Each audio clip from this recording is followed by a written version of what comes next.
Hope you're having a wonderful early spring. It is time once again for our 10 Weather Chat. Cassie, Nall, and myself, it's time to dive into something, Cassie, I know you are very passionate about. Among other types of weather, the tropics. We've got an early outlook already being issued, and we're going to dive into that and talk about some of the implications that we may be talking about. We're going to talk about rainfall, the lack thereof, you know, the warm temperatures, just a lot to dive into. So thank you for joining us, and let's get things started, Cass. All right, let's start with our latest drought monitor that came out, because obviously the big story currently is the lack of rainfall. Yeah. The weather is gorgeous. Yes. Like low humidity, light winds, warm sunshine, cool mornings, beautiful afternoons. I mean, it doesn't get much better than this. It really does. Early spring, the grass the greenest. Our lawns look the best right now in early April, right? Yeah. This time of year. All the trees are leafing out. Like, it's beautiful right now. Great for outdoor activities. That is the glass half full version of the forecast. Yes. The glass half empty is that the glass is more than half empty. We are missing so much rainfall right now. The glass is empty. That's right. The glass is almost all the way empty. Yeah. This is a look at our latest drought monitor comparison. And on the right is the drought monitor from last week. On the left is the drought monitor from this week. We had more than an inch of rain for a good portion of East Tennessee on Sunday morning, on Easter morning. And it didn't really make a dent. It did not make a dent in the drought. If anything, the drought actually worsened in a lot of places despite that rainfall that we just had, which speaks to how dry things really are. Yeah. The areas that it expanded were up in southeast Kentucky, up in parts of Cumberland and Fentress County. They went from one level to the next level. Yeah. And down in McMinn and Monroe County, that area of red also expanded. That's extreme drought. It's extreme, yeah. That's starting to show up. And also of importance, in the mountains right now, we have severe drought. Right. That expands over into western North Carolina, and they have been plagued by fires. Yes. Every day, multiple fires are beginning over there. Yeah. The wind has not been right for that smoke to come into East Tennessee lately, so we haven't really been talking about it. But that fire danger is very, very high, especially in areas that were damaged during Hurricane Helene a year and a half ago. All the fuels on the ground, they're trying to get everything. Yeah, it's a, I want to say dire situation, but it's becoming increasingly more of a greater concern regionally. I mean, we need our rain in East Tennessee, as you said. And by the way, those areas in Kentucky, we got a great rainfall event, at least for part of the weekend. You're going to show this, I think, but over an inch. But I was looking parts of the plateau in Kentucky. I think they got like a quarter of an inch or less. They did not everybody saw that good soak. So even though it did not do much good as far as relief, some areas didn't see it. So that's reflected on the latest drought monitor. But regionally, you know, Florida's gotten some good rain. Oh my gosh. That's it rained in Florida. That is breaking news. Yeah. If you think our drought situation is bad, holy smokes, the Sunshine State has some parts of that state are missing more than a foot of rain right now. Wow. Just in the last several months. I mean, and not just a foot. They're almost a foot and a half in parts of the Panhandle. And they usually get soaked, and that's obviously bounded by the Gulf and the Atlantic. So when they're in a drought, that says something. Yes. So now we've got this ridge of high pressure. Right. That's sitting kind of over Georgia and South Carolina. Right. So you got that clockwise motion around it. So for Florida, they've got this strong east flow. Yes. So that's bringing the moisture in from the Atlantic across the peninsula, and they're getting rain, which is good for them. We've got a strong southerly flow to our west. Right. Now we've got a multi-day severe weather situation setting up for portions of Texas, Louisiana, Arkansas, Oklahoma, areas out there. Yeah. But we're stuck underneath that ridge, giving us beautiful weather, warming temperatures, but no rain through at least the middle of next week. And even then, we don't really have a major system in the forecast right now. I know. We're looking at the extended models that typically go out, 2 weeks, 4 times a day. You get updates. And, I mean, this ridge, not only is it set up shop, it unpacked its bags. It's probably going to stay a while. I mean, unfortunately, you said it best, Cass. Glass half full, glass half empty. It's beautiful. We all love the gorgeous spring weather, the sunshine, the cool nights, the warm days. But what we're concerned about is looking ahead. You like it to be balanced. You want to clean the pollen out of the air like we got over the Easter weekend. You want the moisture in the soil. You like to be balanced. Looking ahead, it is a concern. It is. We're going to need some rain. And how we got here is also part of the story, because we talk about this all the time. Drought doesn't happen overnight. Right. You can have a rapid onset of drought in certain situations. We've had that here before. But this was not a rapid onset. This has been a steady building of an issue. Going back to last year. Going back to last year, we ended up having, actually, the last month that we had a surplus for the month. Yes. was, interestingly enough, October. October last year. Which is Todd's laughing because... Yeah. It's our driest month of the year on average. So the one month that we had a surplus and just about a little bit, right? Just so happened to be the driest month. I mean, that's kind of the way it goes sometimes, right? Yeah, right. So in the driest month of the year, we did have 0.2 of an inch of a surplus. So that's like nothing. Yes. That did help, though, because we are so typically dry in the fall season. It did help almost completely erase the drought in early November. Right. So what you're seeing now that we have has built up steadily. Right. Throughout November, December, January, February, through meteorological winter, which was through the end of February. We had a deficit of almost 5 inches, 4.5 to 5 inches. Yes. And then we had almost an inch and a quarter deficit for March. Right. And if you add in the deficit that we had coming out of fall, we have a deficit since September 1st of over 8 inches. Wow. And the National Weather the National Weather Service said that we are currently having the driest start to the year, so since January 1st, since 2007. Yeah. So this is a big talker. Yes. Folks need to do whatever they need to do to get us some rain. I had one viewer say, you know what I need to do? I need to go wash my car. Because if I wash my car, gosh darn it, it's going to rain the next day. Funny. That is classic. Same with people watering their yard. Yeah. Go water your yard because you know that it's going to rain if you do that. Yeah, I've got 100%. I've got, there's a lady, her family's going camping, not this weekend, but next, Indian Boundary, Monroe County. They go every year about this time of year. And she checks in, usually a couple weeks out, hey, just checking in, how's it look? And she put in there, inevitably, it never fails, it can be dry for an extended period. When we go camping, it rains on us in Indian Boundary and Bald River Falls here in Monroe County. And so we'll see. I mean, I was like, yeah, I hope the pattern's going to change because we really need the rain. Hopefully it doesn't mess up your camping trip. But and that's going to be maybe the thing. Go camping.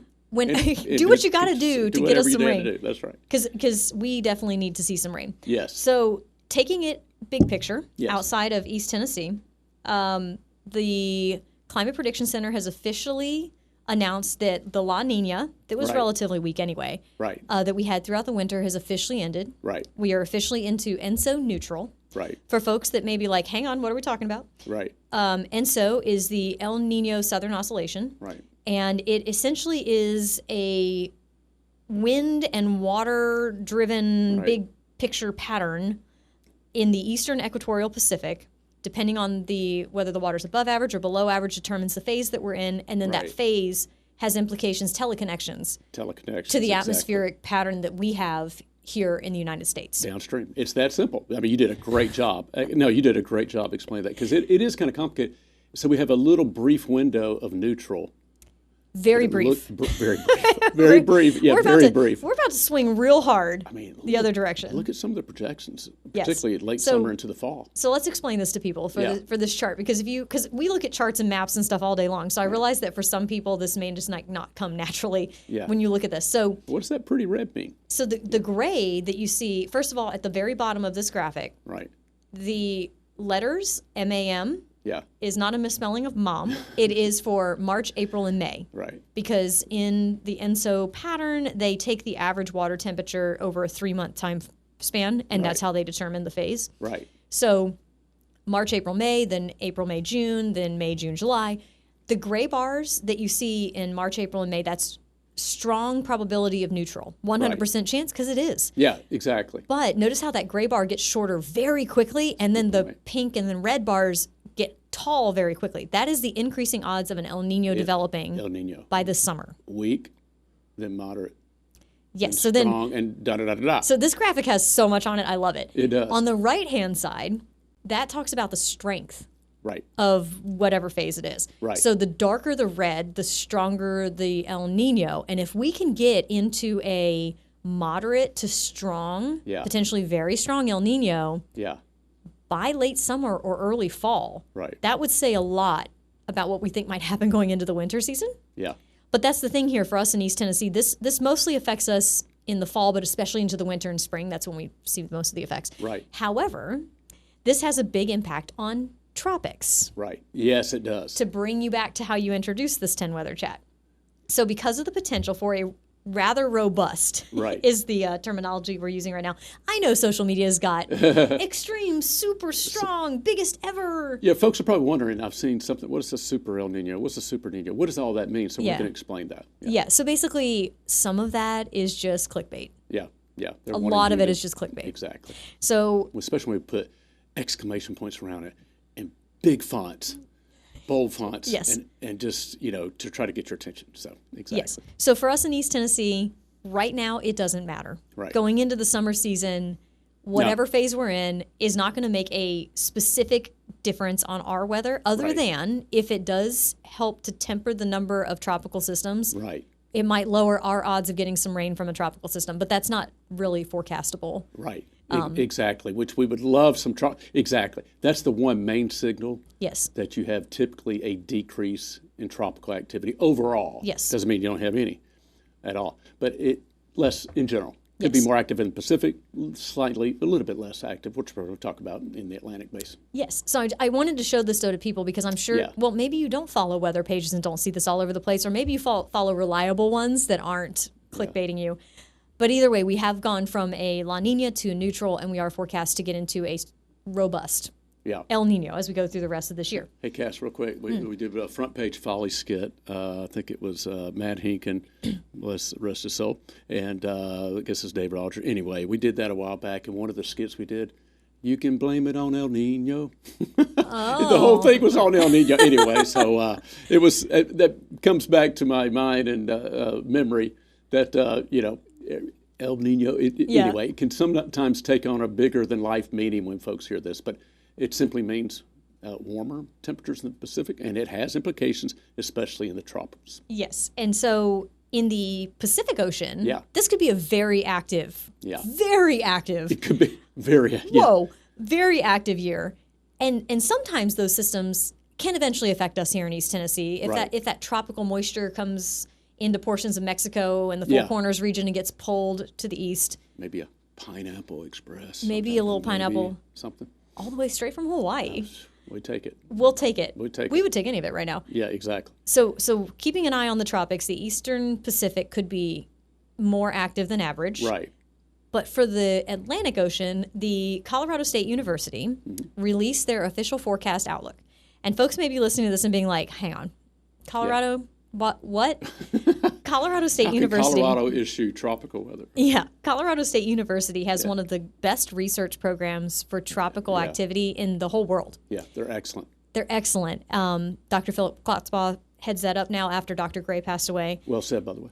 Yeah. Thank you. I think I said that correctly.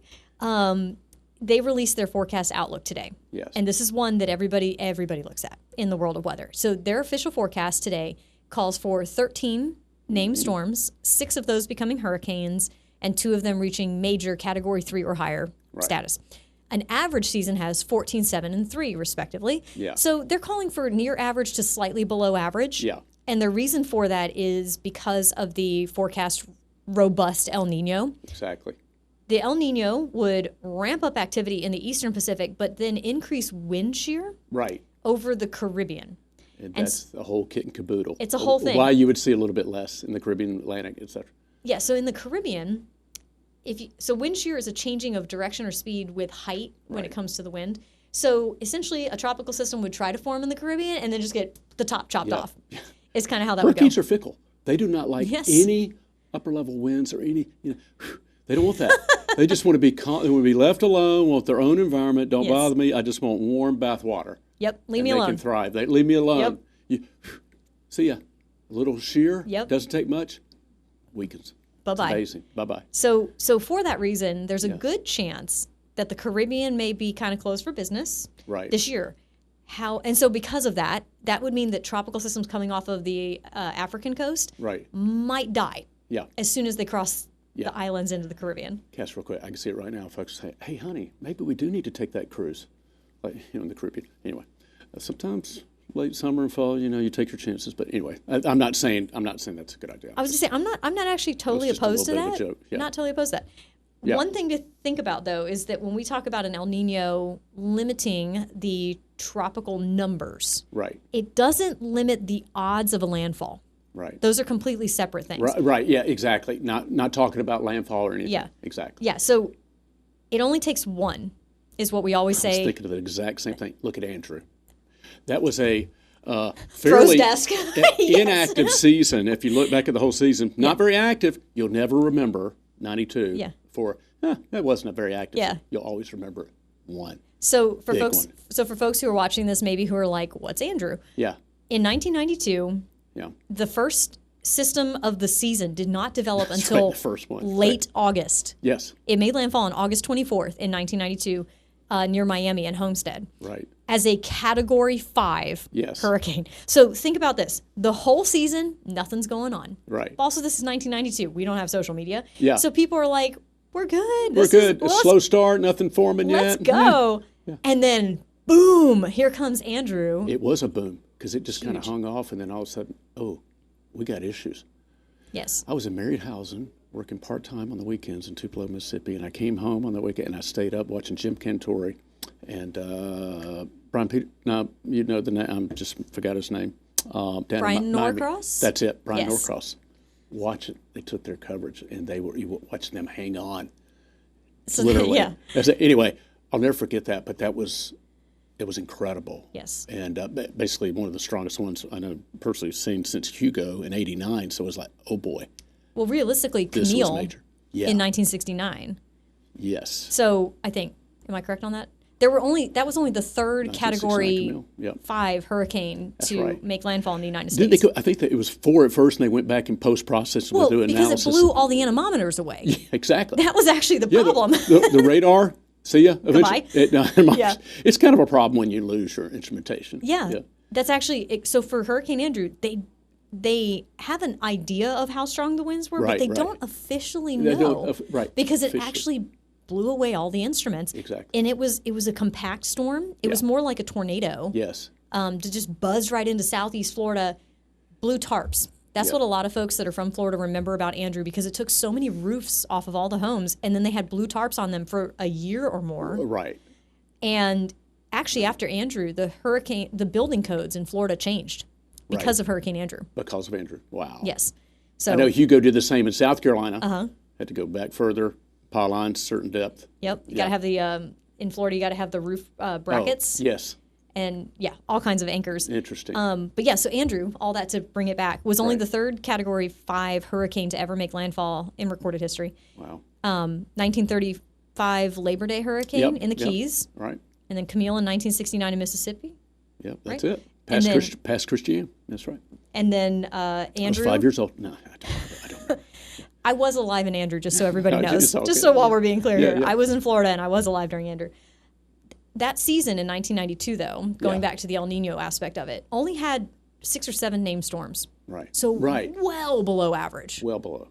But extremely impactful because it only took one. It only takes one. So that's the thing to remember going into this season while we're talking about this. Right. Is it only takes one. Don't focus still on need the to prepare. number. It's almost like the same thing we talk about with snow and other weather. Yeah.